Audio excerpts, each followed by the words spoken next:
Student, आप सभी को फिर से एक नई वीडियो में स्वागत है। दोस्तों, आज की इस वीडियो में क्लास 10th के साइंस के प्रकाश के परावर्तन से टॉप 30 क्वेश्चन लेकर आया हूं, जो बोर्ड एग्जाम को लेकर काफ़ी महत्वपूर्ण प्रश्न हैं। तो दोस्तों, इस वीडियो में अंत तक बने रहे और इस वीडियो को अंत तक जरूर देखें और अपने दोस्तों को भी शेयर कर दें कि वो लोग भी देख लें, क्योंकि इससे प्रकाश के परावर्तन के चैप्टर से आपका कोई भी क्वेश्चन इन्हीं 30 में से आएगा। ठीक है, आगे बढ़ते हैं। यदि चैनल को सब्सक्राइब नहीं किए हैं तो चैनल को सब्सक्राइब कर दें, वीडियो को लाइक कर दें और शेयर कर दें। बेल आइकन घंटी दबाएं ताकि आने वाले वीडियो का हर सभी नोटिफिकेशन आप सभी को पहले मिले। चलिए वीडियो की स्टार्ट करते हैं। दोस्तों, आपके पास पहला क्वेश्चन है, प्रकाश की किरणें गमन करती है। प्रकाश की किरणें गमन करती है सीधी रेखा में, टेढ़ी रेखा में, किसी भी दिशा में, इनमें से कोई नहीं। बताइए।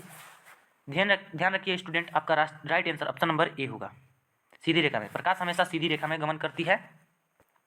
नेक्स्ट क्वेश्चन, क्वेश्चन नंबर दूसरा है कि प्रकाश का वेग न्यूनतम होता है। बताइए, प्रकाश का वेग किसमें न्यूनतम होता है? निर्वात में, बी जल में, सी वायु में, डी कांच में। बताइए। ध्यान रखिएगा स्टूडेंट्स, आपका right answer option number D होगा, कांच में। प्रकाश का वेग न्यूनतम होता है कांच में। यदि अधिकतम का बात आई, यदि अधिकतम को कहा जाए तो निर्वात में होता है और न्यूनतम कांच में होता है। नेक्स्ट क्वेश्चन है, मोटर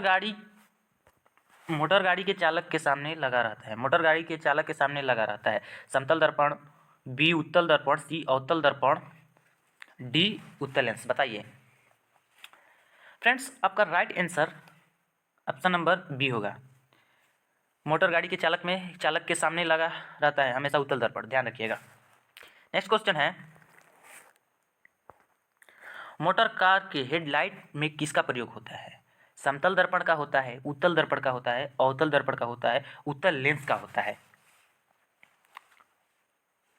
तो दोस्तों, आप सभी का right answer option number C होगा। ध्यान रखिएगा, आपका राइट आंसर सी होगा, अवतल दर्पण। मोटर कार के हेडलाइट में किसका प्रयोग किया जाता है? तो अवतल दर्पण का प्रयोग किया जाता है। नेक्स्ट क्वेश्चन है, क्वेश्चन नंबर 5, समतल दर्पण द्वारा बना प्रतिबिंब होता है, वास्तविक होता है, काल्पनिक होता है, या वास्तविक और काल्पनिक दोनों होता है, या इनमें से कोई नहीं? बताइए। आपके पास 4 ऑप्शन हैं, बताइए चारों में से कौन होगा।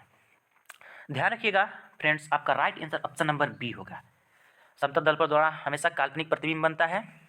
यदि वीडियो को लाइक नहीं किया है तो लाइक कर ले।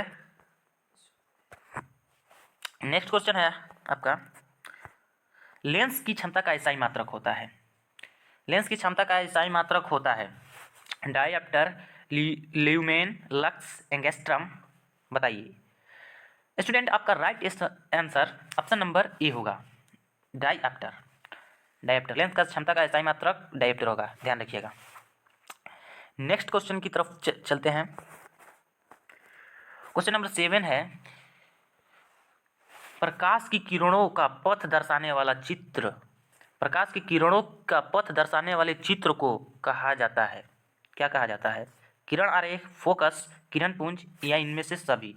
यानी तीनों कहा जाता है, किरण आरेख भी, फोकस भी, किरण पुंज भी। बताइए। तो स्टूडेंट, आप ध्यान रखिएगा, आपका right answer option number A होगा, प्रकाश की किरणों का पथ दर्शाने वाले चित्र को किरण आरेख कहते हैं। अब देखिए, आपके पास न्यूमेरिकल क्वेश्चन आ गए ऑब्जेक्टिव में, बहुत ही आसान है। 2D मतलब 2 डायप्टर क्षमता वाले लेंस का फोकसांतर होगा। बताइए। आप जानते हैं कि लेंस की क्षमता को P से डिनोटेट करते हैं, P बराबर होता है 1/f। तो आपको P का मान दे दिया है कितना? 2 डायप्टर, हमें फोकस निकालना है। तो सिंपली सी बात है, इसको क्या करेंगे, लिख लेंगे f बराबर 1/p, और हमें 1/2 डायप्टर 2 दिया है, इसको करेंगे तो हमारा सिंपली आ जाएगा 0.5। और इसमें हम क्या करेंगे, ये हम लेंस का क्षमता हमेशा मीटर में नापा जाता है, तो ये हमारा सेंटीमीटर में बोल रहा है, तो हम सेंटीमीटर में बदल लेंगे, इसको 100 से गुणा कर देंगे, तो हमारा आ जाएगा इसमें आपका राइट आंसर हो जाएगा 100 से यहाँ पर गुणा करें हैं, 10 लिखा जा रहा है, जगह नहीं है, इसलिए आपका राइट आंसर 50 हो जाएगा, ऑप्शन नंबर डी, ध्यान रखिएगा। नेक्स्ट क्वेश्चन है, किसी उत्तल लेंस का फोकस सांतर 50 सेमी है तो उसकी क्षमता क्या है। जस्ट उसका उल्टा दे दिया है भाई। देखिए अब इसको निकाल कर दिखाते हैं। +5 डायप्टर होगा, -5 डायप्टर होगा, 2 डायप्टर होगा, माइनस का या प्लस का, बताइए। देखिए यहाँ पर आपको उसका क्षमता निकालना है, तो इसकी क्षमता निकालने के लिए करेंगे क्या, क्षमता का सूत्र होता है 1/f। हमको क्या दे दिया है, फोकस दूरी कितना दिया है, फोकसांतर 50 दे दिया है, सेंटीमीटर में दिया है, हम इसको मीटर में बदलेंगे। तो क्या करेंगे, इसको हमें 50 में 100 से भाग देना होगा, तो हमारा 100 चला जाएगा ऊपर, और हम 50 से इसको भाग कर देंगे, तो 50 से कम 50, 50 दूना का 100, हमारा आ जाएगा 2 डायप्टर। तो दोस्तों आपका right answer option number D होगा, प्लस का 2 डायप्टर, +2 डायप्टर। नेक्स्ट क्वेश्चन है, प्रकाश के किरणों के समूह को कहते हैं, प्रकाश के किरणों के समूह को क्या कहते हैं, प्रकाश स्रोत कहते हैं, किरण पुंज कहते हैं, या प्रदीप्त कहते हैं, या प्राकिरणन कहते हैं, बताइए। स्टूडेंट आपका राइट आंसर बी होगा, प्रकाश के किरणों के समूह को किरण पुंज कहते हैं। नेक्स्ट क्वेश्चन, उत्तल लेंस की क्षमता होती है धनात्मक, ऑप्शन नंबर ए है ऋणात्मक, बी है धनात्मक, सी है ए और बी दोनों, ऑप्शन नंबर डी है कोई नहीं, इनमें से कोई नहीं। तो स्टूडेंट आप ध्यान रखिएगा, आपका right answer option number B होगा, धनात्मक, पॉजिटिव। उत्तल लेंस का क्षमता हमेशा पॉजिटिव होता है, यानी धनात्मक। नेक्स्ट क्वेश्चन, अवतल लेंस की क्षमता होती है, देखिए जस्ट वही सवाल है, उसमें पूछा था अवतल लेंस, उत्तल लेंस के लिए इसमें अवतल लेंस को पूछा है, तो बताइए आपका क्या होगा, ऋणात्मक होगा या धनात्मक, या ए और बी दोनों, डी है इनमें से कोई नहीं। तो स्टूडेंट्स आप ध्यान रखिएगा, अवतल लेंस की क्षमता हमेशा ऋणात्मक होती है, यानी नेगेटिव होती है, और उत्तल लेंस का धनात्मक। नेक्स्ट क्वेश्चन, यदि वीडियो को लाइक नहीं किया है तो लाइक कर लीजिएगा, लाइक कर दीजिए एक बार, नहीं तो आप वीडियो देखकर चल जाते हैं और लाइक नहीं करते हैं। हाँ, वीडियो पसंद आए तभी लाइक करना, समझ में आ रहा है ना। आपके पास 30 नंबर क्वेश्चन है, उत्तल लेंस को कहते हैं, अभिसारी लेंस कहते हैं, द्वि उत्तल लेंस कहते हैं, अपसारी लेंस, इनमें से कोई नहीं। दोस्तों आपका राइट आंसर ऑप्शन नंबर ए, अभिसारी लेंस, उत्तल लेंस को अभिसारी लेंस कहते हैं। नेक्स्ट क्वेश्चन, अवतल लेंस को कहते हैं, उसमें था उत्तल लेंस को क्या कहते हैं, इसमें अवतल लेंस को क्या कहते हैं। लॉजिकली क्वेश्चन है भाई, उत्तल लेंस पूछा या पूछ दिया एग्जाम में, या अवतल लेंस, दोनों में से फिक्स से कोई एक पूछ सकता है, तो आप इसको सिंपली ध्यान रखिएगा। ऑप्शन नंबर ए है, अभिसारी लेंस कहते हैं, द्वि अवतल लेंस कहते हैं, अपसारी लेंस कहते हैं, या इनमें से कोई नहीं। तो दोस्तों ध्यान रखिएगा, आपका right answer option number C होगा, अपसारी लेंस। उत्तल को अभिसारी, उत्तल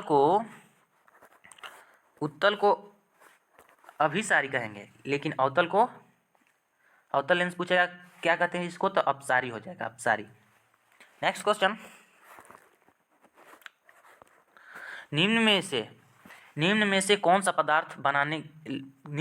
पदार्थ लेंस बनाने के लिए प्रयुक्त नहीं है, जल, कांच, प्लास्टिक, मिट्टी। तो स्टूडेंट्स आपका right answer option number D होगा, मिट्टी से लेंस नहीं बनाया जाता है, ध्यान रखिएगा, बाकी तीनों का जरूरत लगता है लेंस बनाने में। नेक्स्ट क्वेश्चन है क्वेश्चन नंबर 16, किस दर्पण से हमेशा वस्तु से छोटा प्रतिबिंब प्राप्त होता है, किस दर्पण से हमेशा वस्तु से छोटा प्रतिबिंब प्राप्त होता है, समतल से, उत्तल से, अवतल से, इनमें से कोई नहीं, बताइए फटाक। तो दोस्तों आपका right answer option number B होगा, उत्तल दर्पण से हमेशा छोटा प्रतिबिंब बनता है। नेक्स्ट क्वेश्चन है, किस दर्पण से वस्तु का प्रतिबिंब बड़ा बनता है, उसमें पूछा था छोटा है, इसमें पूछ रहा है बड़ा, किस दर्पण से बड़ा बनता है। तो दोस्तों ध्यान रखिएगा, आपका right answer option number B होगा। आपका राइट आंसर बी होगा। बड़ा का बोलेगा कि बड़ा प्रतिबिंब किसमें बनेगा, तो अवतल, और छोटा पूछेगा तो उत्तल हो जाएगा। नेक्स्ट क्वेश्चन की तरफ बढ़ते हैं। नेक्स्ट क्वेश्चन है आपका, प्रकाश के परावर्तन के कितने नियम हैं। दोस्तों बार बार रिपीट कर रहा है ये क्वेश्चन, कभी भी किताब उलाटते हैं, यह हमेशा बहुत बार पूछ दिया गया है। इस पर ट्रिपल स्टार लगाइए तो भी नहीं, ये एकदम जरूरी है कि पूछेगा, इसलिए इसको ध्यान रखिए। इसका आंसर आप जानते ही होंगे, मुंह में ही उठ पर आता है। इसका राइट आंसर बी होगा। प्रकाश के परावर्तन का दो नियम होते हैं। नेक्स्ट क्वेश्चन, जब प्रकाश की किरण हवा से कांच में प्रवेश करती है तो मुड़ जाती है, अभिलंब से दूर चली जाती है, या अभिलंब के निकट आती है, या अभिलंब के समानांतर रहती है। डी नंबर है इनमें से कोई नहीं। दोस्तों ऐसी तो कोई बात नहीं कि इनमें से कोई होगा, इसमें तो कोई घटनाएं घटती ही हैं। तो बताइए कौन सा होगा। 3 ऑप्शन बचे आपके पास, इनमें से तक कोई नहीं, इसका काम खत्म हो चुका है। 3 ऑप्शन आपके पास हैं। तो दोस्तों आपका right answer option number B होगा।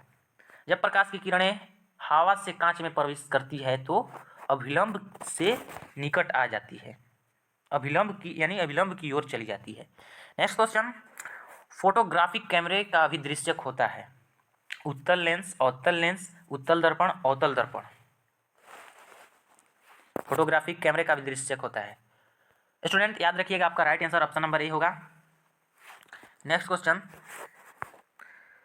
साइड मिरर के रूप में प्रयुक्त होता है अवतल दर्पण, उत्तल लेंस, या प्रिज्म। ऑप्शन नंबर डी है। बताइए स्टूडेंट्स, आपका right answer option number B होगा, उत्तल दर्पण द्वारा साइड मिरर के रूप में प्रयुक्त किया जाता है। नेक्स्ट क्वेश्चन है 22 नंबर है, एक अवतल दर्पण की फोकस दूरी 10 सेमी है यानी सेंटीमीटर है, तो उसकी वक्रता त्रिज्या क्या आती है।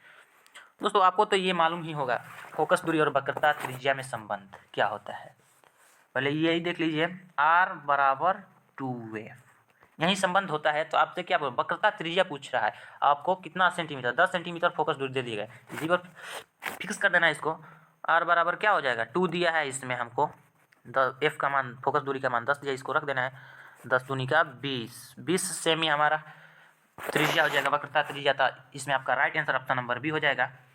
नेक्स्ट क्वेश्चन, निर्गत किरण एवं अभिलंब के बीच के कोण को कहते हैं। निर्गत किरण एवं अभिलंब के बीच के कोण को क्या कहते हैं। आपतन कोण, परावर्तन कोण, निर्गत कोण, इनमें से कोई नहीं। स्टूडेंट्स आपका right answer option number C होगा, निर्गत कोण ही कहते हैं इसको। नेक्स्ट क्वेश्चन है,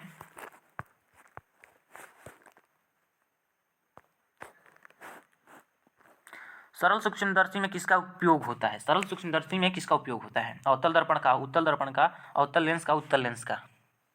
बताइएगा,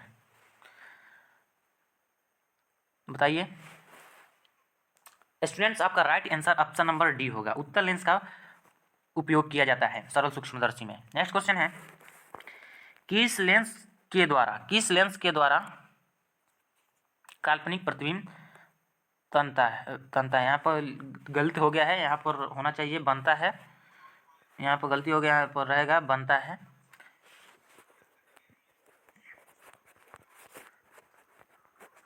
चलिए, काल्पनिक में, उत्तल में, अवतल में, बाइफोकल में, इनमें से कोई नहीं। बताइए। तो दोस्तों आपका राइट आंसर है, काल्पनिक प्रतिबिंब अवतल में बनता है। नेक्स्ट क्वेश्चन है, परावर्तन के नियम से निर्धारित होता है। बताइए, VVI इंपॉर्टेंट क्वेश्चन है। बताइए, आपतन कोण परावर्तन कोण के बराबर होता है, परावर्तन कोण अपवर्तन कोण के बराबर होता है, या आपतन कोण विचलन कोण के बराबर होता है। बताइए, या इनमें से कोई नहीं। दोस्तों इनमें से कोई नहीं, ये ऑप्शन तो इसी तरह गलत है।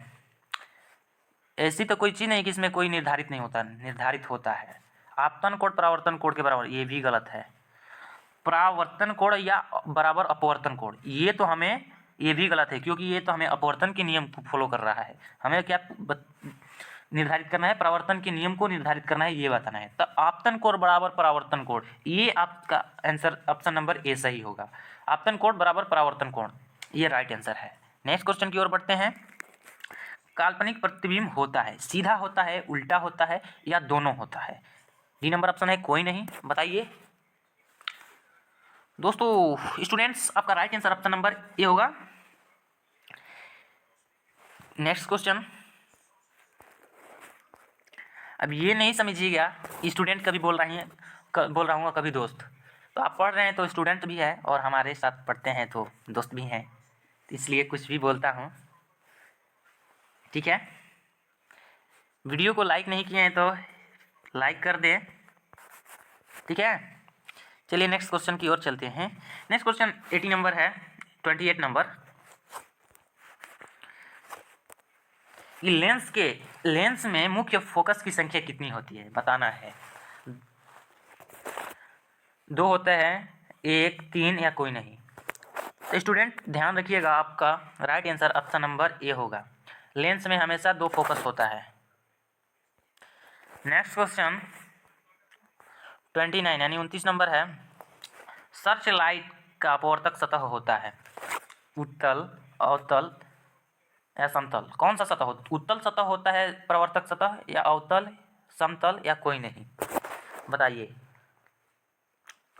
स्टूडेंट, आपका right answer option number B होगा। सर्च लाइट का प्रवर्तक सतह अवतल होता है।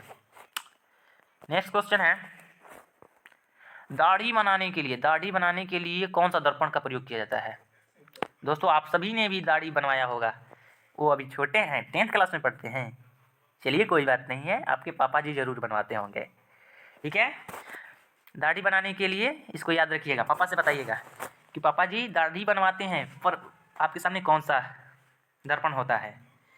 तो दाढ़ी बनाने के लिए हमेशा option number C right answer होगा। अवतल दर्पण का प्रयोग किया जाता है। वो यहाँ पर प्रॉब्लम, अवतल दर्पण का प्रयोग किया जाता है, ठीक है फ्रेंड्स। Next question.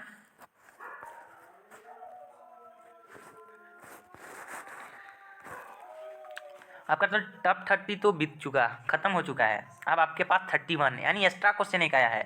तो दोस्तों आपको डायोप्टर यानी लेंस की क्षमता पर 2 क्वेश्चन बता चुका हूँ। इस क्वेश्चन को आप हमें सोल्व कर कमेंट बॉक्स में जवाब दीजिएगा। इसका आंसर हमें कमेंट में चाहिए। वीडियो कैसा लगा दोस्तों, कमेंट सेक्शन में जवाब दीजिएगा। अच्छा लगे तो लाइक करें, शेयर करें। चैनल पर पहली बार आए हैं तो सब्सक्राइब करें। मिलेंगे अगली वीडियो में। जय हिंद, जय भारत। नेक्स्ट सेशन में केमिस्ट्री के साथ मिलेंगे, अगला चैप्टर लेकर आएंगे दोस्तों।